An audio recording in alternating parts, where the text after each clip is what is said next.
So in humans, we've got 5 classes of antibodies, which I already mentioned, and we call them classes or isotypes of antibodies. So we have IgG, IgA, IgM, IgD, and IgE.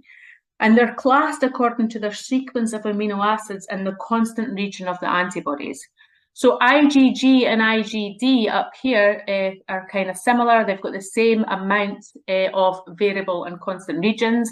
The IgG molecule makes up the majority of antibodies in our blood. So they say up to 70%. I've seen some textbooks saying up to 80% of all our antibodies are IgG type. IgG is the only antibody that can cross the placenta, so it provides passive immunity to the fetus, and it's also the major antibody found in the secondary immune response of our immune systems. IgA it can be found as a monomer, just like the Y-shaped molecule, or it can be found bound to another IgA molecule, which we call a dimer. So you can find IgA in the mucosal surfaces and secretions of our body, such as our respiratory, urinary, and digestive tracts.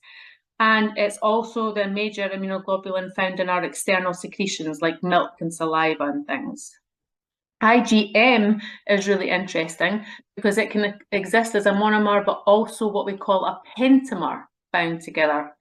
So it's found as a receptor on B lymphocyte cells, and it's the first antibody produced in our immune response.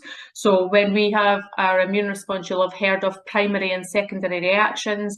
IgM is the most abundant antibody in the primary response, and IgG is the most abundant antibody in the secondary. Similar to IgM is IgD. It can't form a pentamer, but it's also found on B lymphocytes and acts as a B cell receptor. And the last one is IgE. So IgE plays a significant role in our inflammatory response and any allergic reactions, as well as providing protection against parasitical infections. So as you can see, all of these 5 different classes of antibodies, they all exist as monomers, but only IgA can dimerize and only IgM can form a pentamer molecule capable of providing up to 10 antigen binding sites.